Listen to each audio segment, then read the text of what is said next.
current world is designed to disrupt stillness and peace, and yeah, that's the video. So yeah, everything around us is very much designed to distract us and keep us like in that constant fight or flight mode, you know, where you never really relax or kind of sit and get still. And I think the thing that happens when you do kind of get to those moments where you're still and in that kind of quiet, the agitation of like, oh, I might be missing something, because let's face it, like the world has been designed to keep people not at the best, which goes into all of the technology around us. You know, you probably like a meter away from electrical magnetic fields and things. The thing is, when people do kind of get to that stillness point, because they've kind of been conditioned to be distracted or be productive, you know, there's that kind of like guilt tripping on people to always be productive in life. If you're not productive, then you're lazy, you know. But really, it's in those moments of stillness and moments of quiet where we can really connect with ourselves. And I mean, if you're into spiritualism, I can't even say the word. If you're into spiritualism, it's getting to that stillness point where you can reconnect with like the universe at large, you know. So ways to kind of get to that stillness point: if you find your day-to-day living just very chaotic and like you never get a moment's peace kind of thing, it's because the choices that we make as people, I don't want to say like you, because it's that's quite accusatory, and I don't want to go down that route of like offending people. But yeah, it's down to the choices that we make as individuals each day, you know. I think one of the big power plays is the fact that we think we don't have choice. You know, we don't have choice. We don't have the means to do things because, you know, we've been brainwashed and programmed into thinking that we don't have choice in our lives, and we very much do. We still have free will, despite all of these corrupt governments and systems and everything else. So yeah, ways to kind of get to that stillness moment is to kind of cut off as much as you can that you know is just kind of surplus distractions. Limit your time on the likes of social media, limit your time with media itself, just you TVs and things. So me, I haven't had a normal television. I'm not normal anyway, but I haven't had like a normal television for nearly 12-13 years, and it's just because I don't like being told what to do. That's kind of the thing behind it as well. But for me, I can recognise, especially working in marketing, you know, everything is designed to kind of trap you and get your attention as long as possible, you know, keep you entranced almost. So a lot of these TV programmes are programming people to stay tuned in. You know, there's that famous CTA, you know, stay tuned in or tune in next time. And it's very much that thing.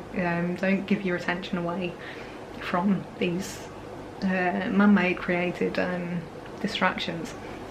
So yeah, try and limit your time with surplus distractions, and again, it's getting to that thing that know what you want out of life, and the way to kind of know what you want is to the hard lessons, the hard way people figure that out is by getting everything that you don't want out of life. And that's the best way to learn what you do want out of life.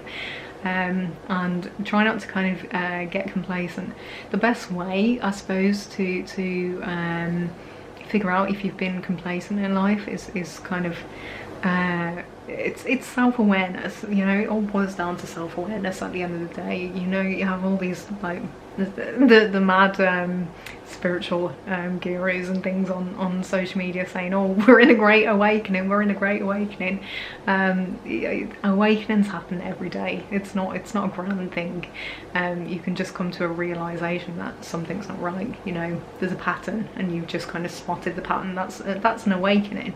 The same with all these Armageddon folk. Oh, the apocalypse is nigh. It's not. Apocalypse actually I think means great understanding, something like that. So we have apocalypses every day. There's nothing to be fearful of.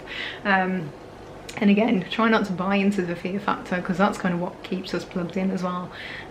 Oh, stay tuned in for this because it's too scary out in the world, you know, or don't go out in the world, don't go venturing out to the city and things, because you might, you know, all these knife crimes and things.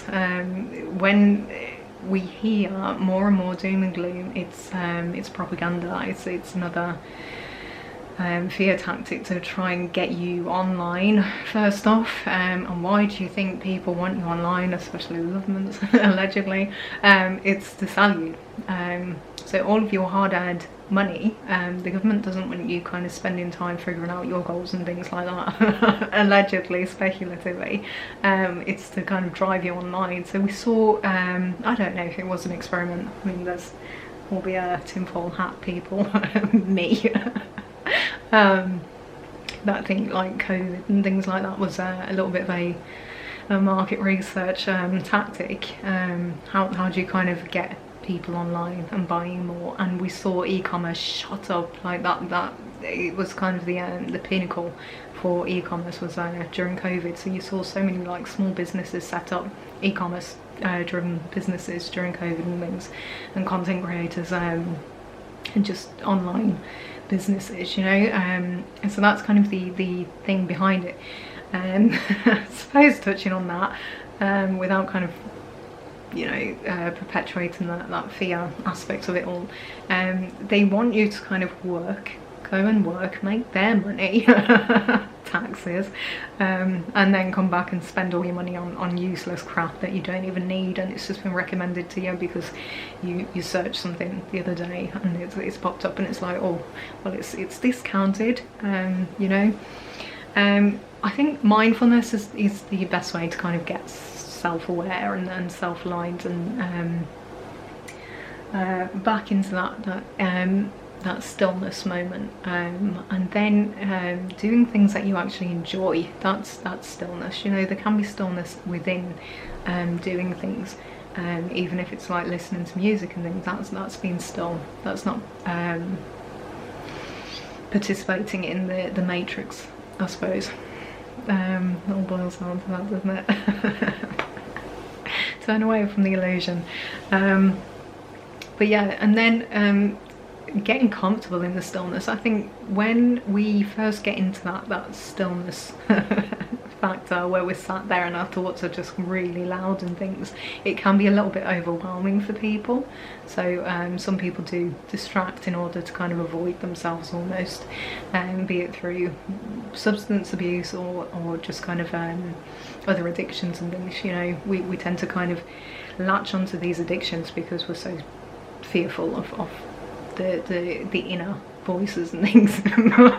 And I haven't, well, yeah.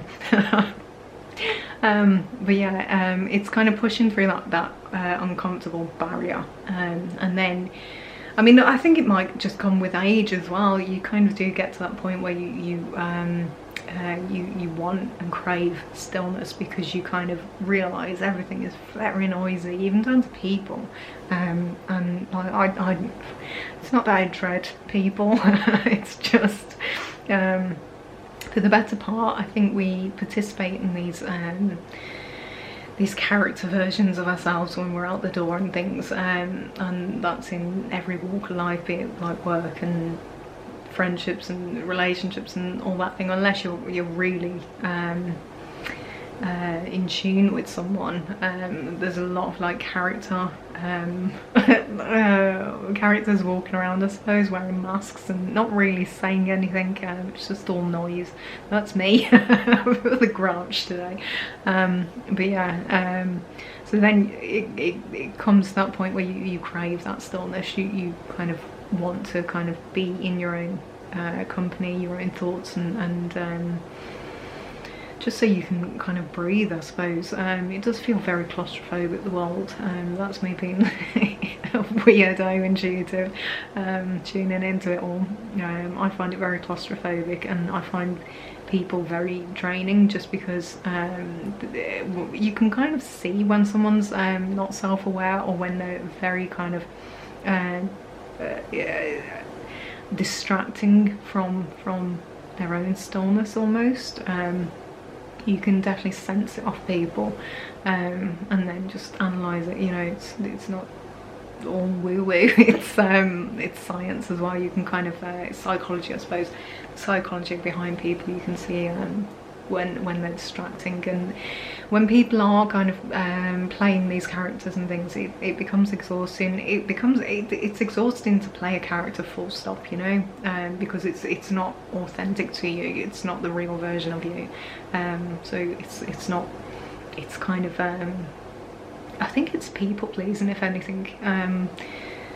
Becoming these characters and things. It's that kind of societal expectation of you should be a certain way, so you've got to mold yourself into these bizarre characters and that.